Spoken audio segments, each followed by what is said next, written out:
નમસ્કાર ખેડૂત મિત્રો. તો આજે આપણે વાત કરશું કે આઈ ખેડૂતની અંદર જે ઓનલાઈન ચાલુ થઈ ગયેલ છે, બરાબર. તો આ વિડીયોના માધ્યમથી આપણે જોશું કે હાલમાં કયા કયા પ્રકારના સાધનોની સહાય સરકાર દ્વારા કરવામાં આવે છે, બરાબર છે. તો સૌપ્રથમ વાત કરીએ ને તો પહેલી ખેડૂતની જરૂરિયાત હોય છે ગોડાઉન. તો મિત્રો, ગોડાઉનની ઓનલાઈન ચાલુ થઈ ગયેલ છે અને સરકાર દ્વારા ગોડાઉનમાં આ વખતે 1 લાખ રૂપિયા સબસિડી કરી દેવામાં આવી છે, બરાબર છે. તો ગોડાઉનની ઓનલાઈન ચાલુ છે અને આ વખતે મુખ્ય ફાયદો એ છે કે ડ્રો સિસ્ટમ લાગુ કરી દેવામાં આવી છે. પહેલાંના ધોરણે નથી, એટલે ગોડાઉનની ઓનલાઈન ચાલુ થઈ ગયેલ છે અને એમાં 1 લાખ રૂપિયા સહાય છે. હવે બીજી વાત કરીએ તો સનેડો, જે 3 ટાયરવાળો સનેડો આવે છે એની પણ ઓનલાઈન ચાલુ થઈ ગયેલ છે. પછી બીજી એક વાત કરીએ તો ખેત ઓજારોમાં દવા છાંટવાનો ફોર્મ, એની પણ ઓનલાઈન ચાલુ છે. તાલપત્રીની ઓનલાઈન ચાલુ છે, બરાબર છે. પછી તાલપત્રી સિવાય અન્ય સાધનમાં હું તમને કહું તો ટ્રેક્ટર. હા, ટ્રેક્ટર અત્યારે 20 હોર્સ પાવરથી વધુ અને 60 હોર્સ પાવરના જે ટ્રેક્ટર છે એમાં પણ જે 50-55 હજાર સબસિડી આપવામાં આવે છે એના માટે પણ ઓનલાઈન ચાલુ થઈ ગયેલ છે. ટ્રેક્ટરના જે અન્ય સાધન છે, દાખલા તરીકે દાંતી છે, રોટાવેટર છે, રોટાવેટરની પણ અત્યારે ઓનલાઈન ચાલુ છે.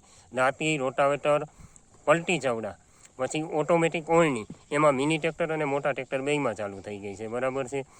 એ સિવાય વાત કરી તો પલટી ચવડા પણ આવી ગયા, બરાબર. પછી થેસરની ઓનલાઈન પણ અત્યારે આના ભેગી ચાલુ છે, બરાબર. એટલે ટ્રેક્ટરના સાધનની ઘણી બધી ઓનલાઈન ચાલુ છે અને એમાં સબસિડી પણ સરકાર દ્વારા સારી એવી ચૂકવવામાં આવે છે. તો જે મિત્રો ટ્રેક્ટર ધરાવે છે અને ઓનલાઈન કરાવવા માગે છે એ 15/5 સુધીમાં ઓનલાઈન કરાવી શકે છે, બરાબર. પછી ટ્રેક્ટરનું ટેલર એટલે કે ટ્રોલી, દેશી ભાષામાં કહી તો ટ્રોલીની પણ 2 વર્ષથી ઓનલાઈન સરકાર દ્વારા ચાલુ કરી દેવામાં આવી છે અને એમાં 30,000 જેટલી સબસિડી સરકાર દ્વારા ચૂકવવામાં આવે છે. એટલે આ ટ્રેક્ટરના સાધન થઈ ગયા. તાલપત્રી, દવા છાંટવા માટેનો સ્પ્રે પંપ અને ઝટકા મશીનની અત્યારે મોટાભાગના ખેડૂતને હવે જરૂરિયાત પડે છે. તો ઝટકા મશીનની પણ ઓનલાઈન અત્યારે ચાલુ જ છે. અને તાલપત્રીમાં પણ ખેડૂત મિત્રો બહુ સારું છે. 2750 કે એને આજુબાજુની રકમ ભરવાની થાય છે. હવે એ તાલપત્રી પણ 20x25ના 2 નંગ આવે છે. એટલે તાલપત્રીની પણ ઓનલાઈન અત્યારે ચાલુ છે, બરાબર. હવે એ સિવાય હું તમને વાત કરું તો બળદની ઓળણી, એની પણ ઓનલાઈન ચાલુ છે, બરાબર. જે બળદની ઓળણી આવે છે 7 દાંતાવાળી, એમાં સાથી પણ ભેગું આવે છે, તો એની ઓનલાઈન એ ચાલુ છે, બરાબર છે. તાલપત્રીની વાત થઈ ગઈ.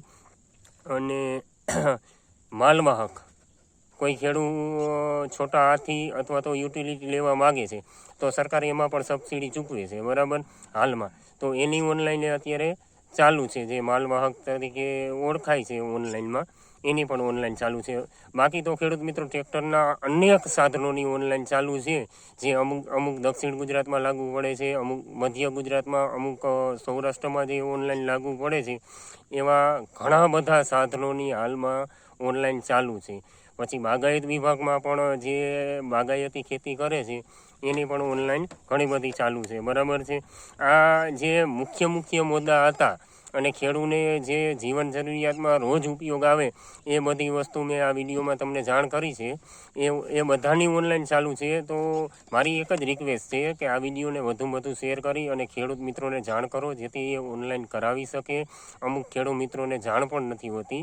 તો અત્યારે આ ડિજિટલ જમાનો છે, બધાય પાસે જે એન્ડ્રોઈડ મોબાઈલ હોય છે, તો તમે વિડીયોથી જાણ કરી શકો છો. અને હા, કાલથી આપણે શોર્ટ વિડીયોના માધ્યમથી જે આ ઓનલાઈન ચાલુ છે એમાં એક ઘટક, એક વસ્તુની આપણે માહિતી આપશું કે ભાઈ એમાં કેટલા ટકા સબસિડી છે અને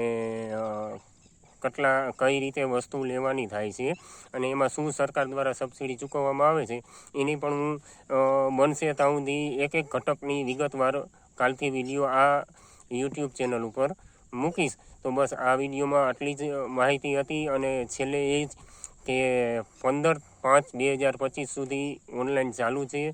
તો જે ખેડૂત મિત્રો ઓનલાઈન કરાવવા માગે છે એ વહેલી તકે ઓનલાઈન કરાવી શકે.